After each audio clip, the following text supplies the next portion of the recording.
gente vai falar um pouquinho sobre mitologia grega e os seres mitológicos. Sim. A gente sabe que tivemos muitas vidas, né, nessas civilizações gregas. Sim. Mas existe algo além disso que atrai tantas pessoas para a mitologia grega? Porque é um pouco da nossa história galáctica também. É um pouco do movimento híbrido ET humano da Terra. Aquela história que a mitologia conta, dos homens-deuses, é real, mas é dentro daquele contexto dos seres das estrelas que vieram e se relacionaram com os filhos da Terra. Uhum. É mais ou menos semelhante ao que aconteceu com os orixás. Né? Então, houve, de fato, naquela região ali, aí no planeta inteiro, seres das estrelas que vieram, né, biologicamente falando, e se relacionaram biologicamente com seres da Terra e nasceram os deuses. Os semideuses. Né? Então é dentro desse campo aí galáctico. Tá?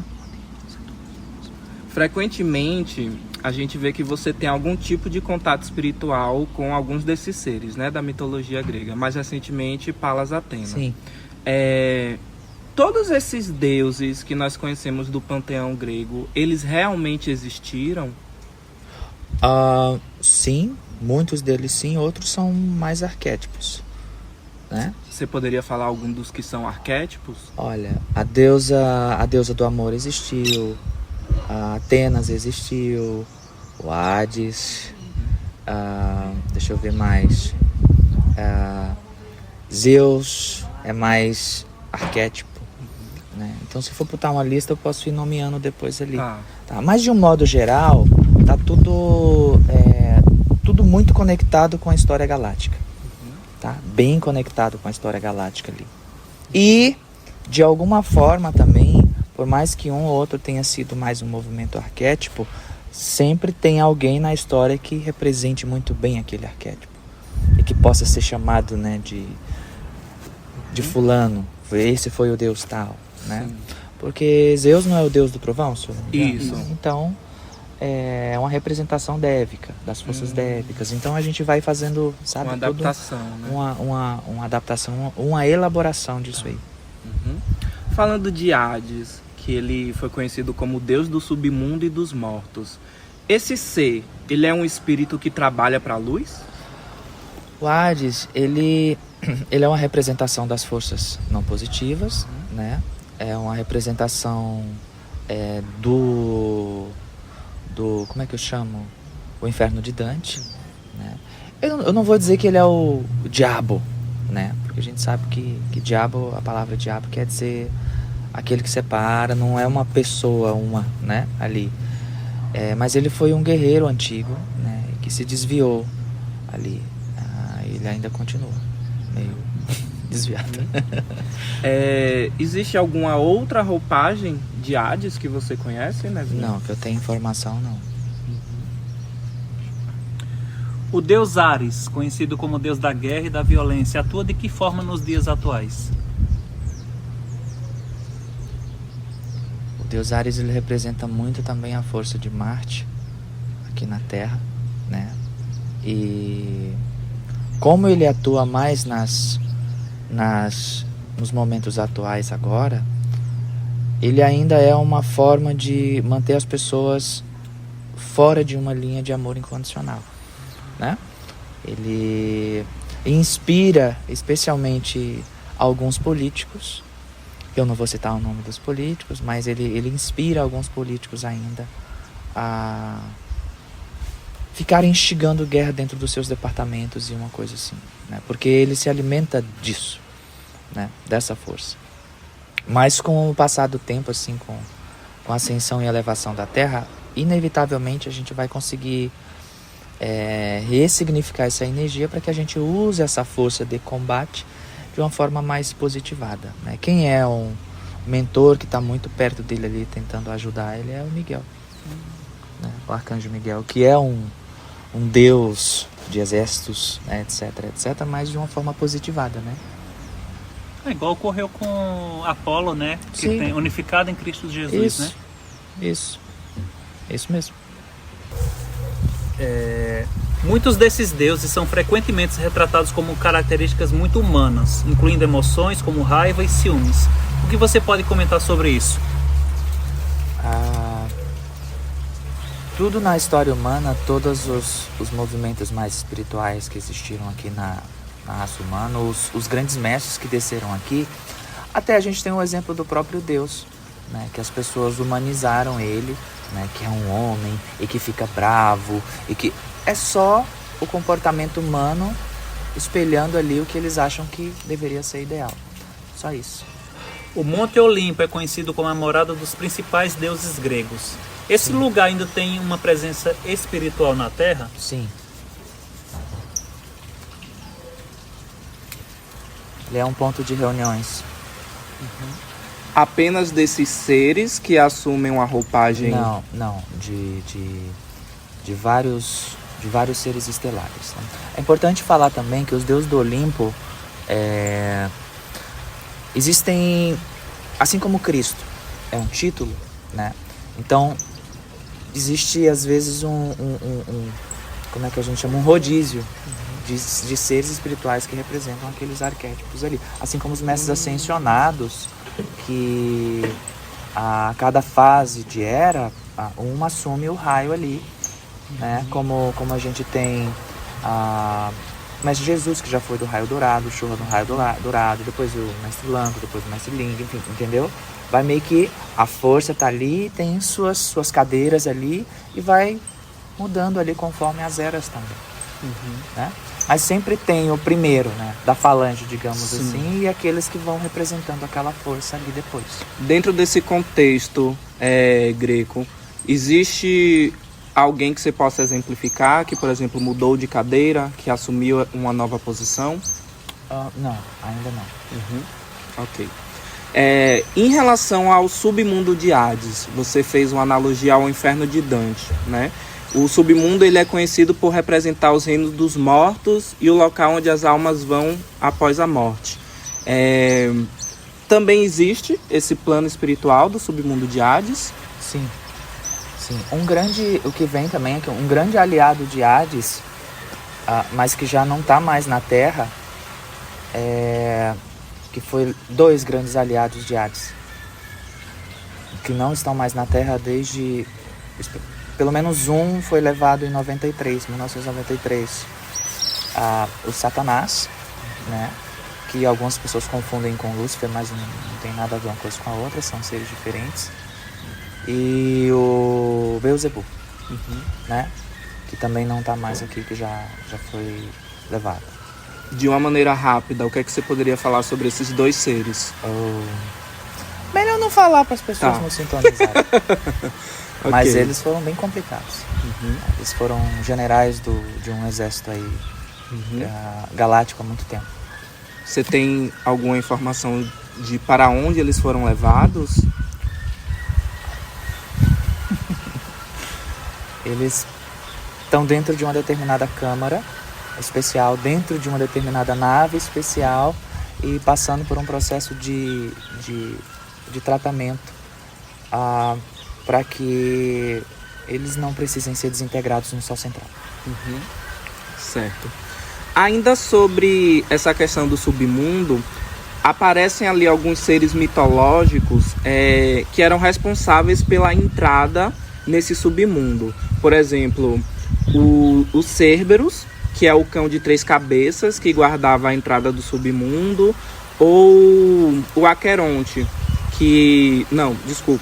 o Caronte, que é o barqueiro que transportava as pessoas pelo rio Aqueronte. Esses seres, de fato, existiram? Sim. Existem? Eles existem. Mas isso também passa por um rodízio, né? Porque aí é uma força e existe tem o primeiro, mas tem o que vai mantendo ali aquele arquétipo girando ali, por enquanto, né? Até a Terra alcançar outro padrão. Então são seres não positivados? Eu não diria não positivados, eu diria guardiões mesmo, tipo os Exus, né? Que tem um trabalho mais duro, um trabalho mais difícil, mas que estão buscando a evolução deles também. Existem muitos outros seres mitológicos, como o Minotauro, Medusa e os Centauros. Você já sentiu a presença ou energia de algum desses seres? Centauro e Medusa. Você pode descrever pra gente? Melhor não. Eu já senti. Tá. Medusa, eu já senti em pessoas também. A atuação dela em pessoas. Então, nível espiritual, Baixo. baixo. Medusa, ela é muito orgulhosa. Muito vaidosa. Extremamente vaidosa. E uma alma que ela tende a se afinar, ou as pessoas tendem a atraí-la quando passaram por processos de um amor muito grande que não foi correspondido ou foi traído por aquele amor que se criou expectativas. Ela E sobre aquela história de que ela passou por um abuso e a fez se tornar assim? é isso que eu tô falando. Então faz parte da Faz dor parte, dela. sim, faz parte da grande dor dela, né? Porque ela foi uma alma muito, muito aberta e ela sofreu uma traição gigante, né? Um abuso muito grande e aquele amor dela, né? Então, no Virou caso, outra ela coisa. era uma humana que se tornou Medusa. Era humana, né? E se encantou dessa forma. Nossa, mas vocês vieram hoje também, né? Claro, eu disse para se preparar, que foram meses Nossa de preparação. Senhora. Sobre os ciclopes, qual a origem deles e qual o seu nível de consciência? Ciclopes, eles não são da Terra, né? Energeticamente falando, existem muitas raças que têm essa característica ciclope, né?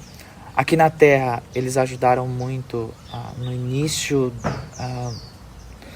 sabe Pangeia? Uhum. Quando estava se separando ali os continentes, ali, eles ajudaram bastante. E de alguma forma também fazem parte desse movimento olímpico, né? Dos arquétipos olímpicos. Eles têm algum papel espiritual específico? É bem a propósito, né? Uhum. Sim. Terceiro olho ali, tá? Trabalhar com o terceiro olho. Porém, nem todos os ciclopes têm uma carga positiva, né? Existem aqueles que desenvolveram para um lado não bacana. E sobre a fênix, que é esse símbolo do renascimento e que não aparece apenas na cultura grega, né? É realmente uma ave que existe, que existiu? É apenas um simbolismo? O que é que você pode falar sobre a fênix? A fênix é um aspecto também da Mãe Gaia, né? E ela vive no interior da Terra mesmo. E existe. Tá? É uma ave. Apenas uma? Uma que tem sua falange, Sim. né? Uhum. Certo. E o que é que você pode dizer, né, Vinha, sobre o renascimento e a transformação espiritual? As pessoas que te ouvem agora e que estão buscando isso. Alguns renascimentos têm sido bem dolorosos para algumas pessoas, porque elas têm resistido ainda um pouco às mudanças que elas precisam fazer, aos ajustes que elas precisam fazer na vida delas. Mas na fase de ascensão que a gente está, de expansão de consciência que a gente está, não tem como não passar por isso. Então, para que esse processo seja menos doloroso, né, menos machucador, é entrega, né? A Fênix, ela ensina também a necessidade da entrega e a confiança no processo, né? Se jogar, deixar doer o tanto que tem que doer, mergulhar no processo ali para que você possa renascer, porque essa explicação, essa metáfora, nada mais é do que um ensinamento para você não fugir das tuas dores, para você não fugir dos teus processos, para que você possa tirar força dos teus processos mais dolorosos. E isso é incrível, assim. Eu já passei por vários processos de morte e renascimento, assim. Eu sempre renasço mais bela, mais forte e mais sabedora daquilo que eu quero e da onde que eu quero ir, para onde que eu quero ir. Então, se eu puder dizer para alguém acerca disso, vai, não foge da tua dor, não foge do teu processo, não foge daquilo que vai te trazer chaves para que você possa andar no submundo, se for preciso, mas sem temer o submundo, né? E enfrentar feras sem ter que você rebaixar-se ao nível delas. Existem outras civilizações, como a egípcia e a maia, que acreditavam em outras criaturas, como esfinges, serpentes emplumadas. Existe algum conteúdo espiritual que você pode compartilhar com a gente a respeito desses seres? Alguns também aí são movimentos arquétipos, né? Outros são movimentos reais também. É o máximo. Sempre se acreditou que alguns seres mitológicos podiam servir como guias espirituais ou protetores. Sim. Dentro da sua experiência, qual destes seres ou entidades mais tem atuado ajudando os seres humanos? Afrodite. Essa é a que está muito, muito, muito presente. Especialmente nessa fase da ascensão. O deus Apolo, chamando as pessoas para o renascimento da beleza interna, do amor genuíno interno ali, né? São seres que estão muito, muito presentes, assim, auxiliando nessa fase que a gente está. Muitas culturas acreditam em portais ou pontos de energia que conectam o nosso mundo com o reino dos deuses e seres mitológicos. Na sua opinião, esses portais existem e podem ser acessados? Sim, eu dei uma aula sobre os portais recentemente. Vide na descrição. O que você pode falar sobre o papel dos seres mitológicos na evolução espiritual da humanidade? Eles têm alguma função específica nessa jornada? O papel, assim, se eu pudesse dizer o papel deles como é que eu poderia falar? Servir apenas, né, entre aspas ali, para não menosprezar o trabalho deles. Servir como instrumento de evolução de alguma forma, seja positivado ou te puxar para um crescimento e um amadurecimento mais cristalino do teu processo. Porque esses arquétipos, esses seres, ou eles vão te direcionar para um campo mais amoroso, né, ou vão te trazer a necessidade de você ter que olhar mais suas sombras, os seus processos internos, né? Assim como o Hades ali, né? Assim como o Deus da Guerra, enfim. Se você olhar tudo, é tudo que a gente vive individualmente, né? De certa forma também eles representam muito a energia da experiência Terra, né? Eles representam muito também arquétipos ali, assim como os 12 apóstolos de Jesus representavam arquétipos energéticos do planeta. Os apóstolos existiram, mas eles representavam arquétipos, né? Um exemplo, o Pedro representava o quê? A ira, a raiva, a fúria, né? Então cada um ali tinha uma representação ali. Já dá um podcast isso aí.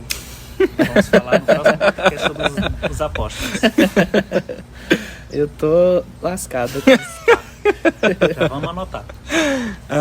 E para finalizar esse bloco sobre mitologia e seres mitológicos, se você pudesse escolher um deus ou um ser mitológico de qualquer civilização para poder compartilhar uma mensagem com a humanidade hoje, quem seria e qual seria essa mensagem? Repete a pergunta que eu não entendi. Basicamente, você fazer um convite para algum ser que queira se apresentar para passar mensagem para encerrar esse bloco. O deus Apolo ou Afrodite, que é os que eu tenho bastante sintonia também, né?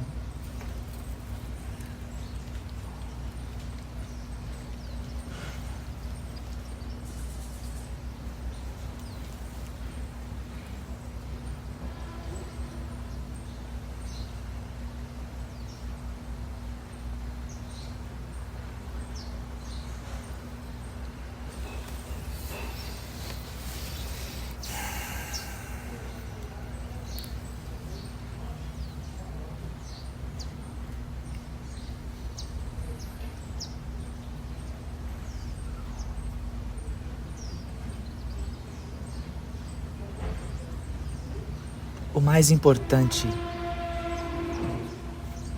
em toda a caminhada, em todo o processo de evolução de todos os seres.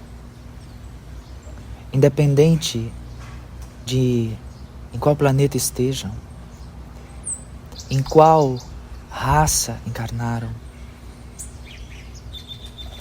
em qual condição social, crença, religião, o mais importante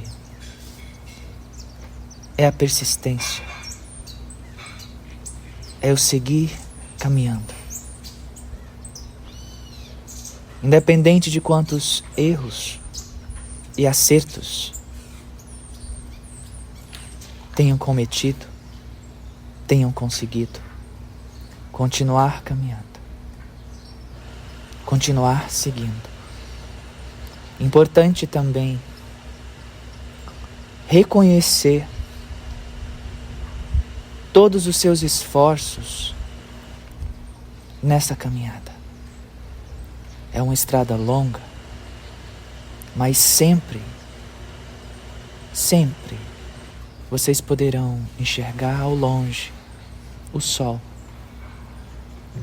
da vida, a luz que guia tudo e todos. Se vocês olharem para o sol agora, ele que está tão distante, mas se ao mesmo tempo vocês se permitirem e deixarem que seus raios venham de encontro a vocês, ele não estará tão longe. Tudo é uma questão de abertura e entrega. Continuar caminhando em direção a esse sol, por mais que pareça difícil alcançá-lo, é o que vai continuar também energizando você, te trazendo clareza, lucidez e sabedoria. Erros serão cometidos na caminhada, e tudo bem. Acertos também estarão presentes, e tudo bem, e continuem. Não se menosprezando com os erros e nem se vangloriando com os acertos, porque você não sabe o próximo passo. Você não sabe o que vem a seguir, se errará ou se acertará. Continue caminhando, persista na caminhada, e pouco a pouco você vai compreender-se, saber quem você é, conhecer sua própria verdade interna, se descobrir e ajudar os outros a se descobrirem também. O importante é continuar caminhando, independente de qualquer coisa, continuar caminhando. Desencarna, se precisar encarnar novamente, continue. Isso eu garanto a vocês. Será muito, muito proveitoso. O importante é não parar. E vocês serão, sem dúvida, unificados em Cristo Jesus. Eu sou Apolo e trago a chama do amor, da beleza, da confiança e da unificação.